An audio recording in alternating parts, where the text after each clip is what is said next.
Kamala Harris announced midday Wednesday something big, a big fork in the road in her political career.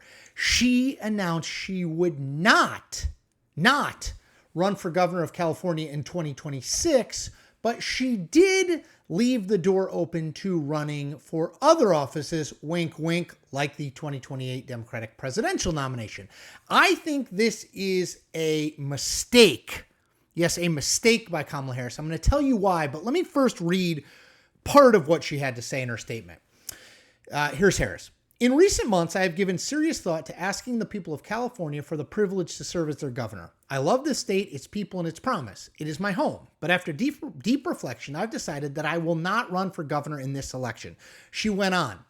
For now, my leadership in public service will not be in elected office. I look forward to getting back out and listening to the American people, helping elect Democrats across the nation who will fight fearlessly, and sharing more details in the months ahead about my own plans. Okay, so what do we know? She's not running for governor. What don't we know? What she's doing next. But I would suggest to you that when you say, let me quote it again, for now, my leadership in public service will not be in elected office, that makes you wonder, okay, but forever or just for now? So does that mean she's running for president in 2028? No, but it also means she's not ruling it out, right? If she wanted to just go and become a private citizen, which is her right, she could have done that in this statement. She could say, I'm not running for governor of California, and you know what? I'm not actually going to run for anything in the near future. I'm going to go and, go off into the private sector. I'll continue to support Democratic causes, blah, blah, blah, blah, blah. But she didn't do that. She said, for now,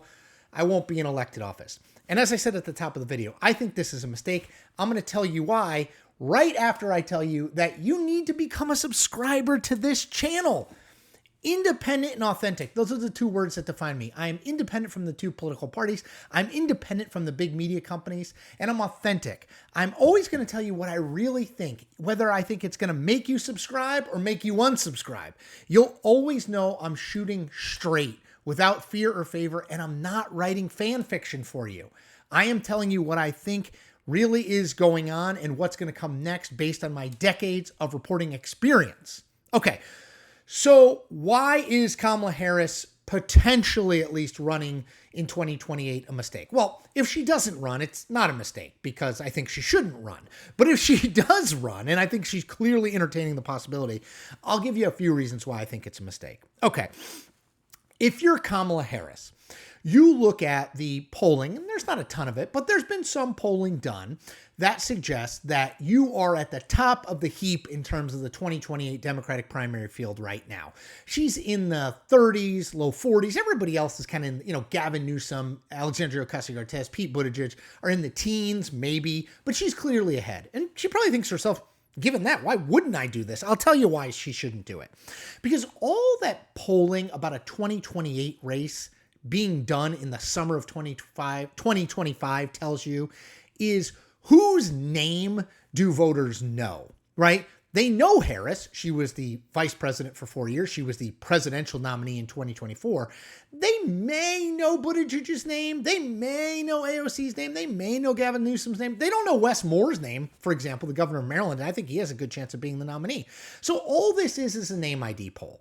And this is not and should not be read, polling right now should not be read as, here's who Democrats want to vote for. No, it's here's who Democrats know the names of. So I think the polling you throw out. I think Harris has two other problems. One, the last time the public saw her and the last time Democrats saw her, she was losing to Donald Trump in the 2024 election. Now, we can debate back and forth. How much blame does she deserve? How much blame was on Biden? Did she do the best she could under the circumstances? Whatever. The point is, the last big memory people have of her is she lost a presidential race and gave us a second term of Donald Trump. And I think that stink of defeat, the whiff of loss, is still on her. It's why I think if she wanted to be president eventually, she should run for governor in 2026, because I think she'd win that race, and then she'd be back on top. She'd have won a race. She'd be governor of a gigantic state with lots of influence nationally for at least 4 years, and she could look around and see what the landscape looked like in 2032. But she's not doing that. So I think she has that stench to her a little bit, like anyone who lost that race would. The second problem, big problem I think she has, is that the way that you get rid of that stench, the way that you convince Democratic voters that things are going to be different this time around, that you've learned your lesson, is you show them how you've learned your lesson, right? That you're doing things differently now than you did before. And I don't think that Harris is going or would or will do that. I want to read you just one paragraph from a Politico piece written right after Harris made the decision to get out of the governor's race. Here it is. There were warning signs that Harris, though formidable, would face some challenges in the quest for the governor's mansion. Party activists and some donors were lukewarm to her potential bid, still nursing a hangover from 2024 and reluctant to be reminded of her losing presidential campaign. And pressure was mounting for Harris to articulate a vision for governing a massive and complicated state where she has not lived full-time in nearly a decade. So here's the thing, okay? Kamala Harris, in my mind, is just not that gifted a candidate. I will note to people, when she got elected Attorney General, her first big office in 2010, she barely won that race over a Republican named Steve Cooley. She won 46.1% of the vote. He won 45.3% of the vote. In California, which is a state where a Democrat should, at least at this point, almost always win. When she ran for president the first time, 2019, she was an unsteady and an uneven candidate at best. She had one great moment talking about segregated busing and bashing Joe Biden in a debate, and then she just sort of flamed out. She seemed to think that her way forward in that race was as a liberal. She took a ton of liberal positions, but she never could really articulate why. And her campaign infrastructure, which was run by her sister, was never particularly good. And she looked lost in the campaign trail, and she dropped out before there was ever a vote cast in that 2020 race. Fast forward to 2024. Now, again, difficult circumstance. You're taking over from a president who was dropped out, being basically forced out of a race because of his age and his poor performance in the debate. But even that, once the sheen and shine of Harris isn't Biden, she can go out and talk, and we don't have to hide her from the press and all these things. Once that wore off, once Democrats' excitement about not having Biden wore off, and I would say that wore off kind of mid-September 2024, Harris didn't have anything else to offer, right? Suddenly, she was a moderate, even though she'd taken all these liberal positions back in 2019 when she was running for president. She had no explanation for why. The explanation that she gave, her values were unchanged, made no sense.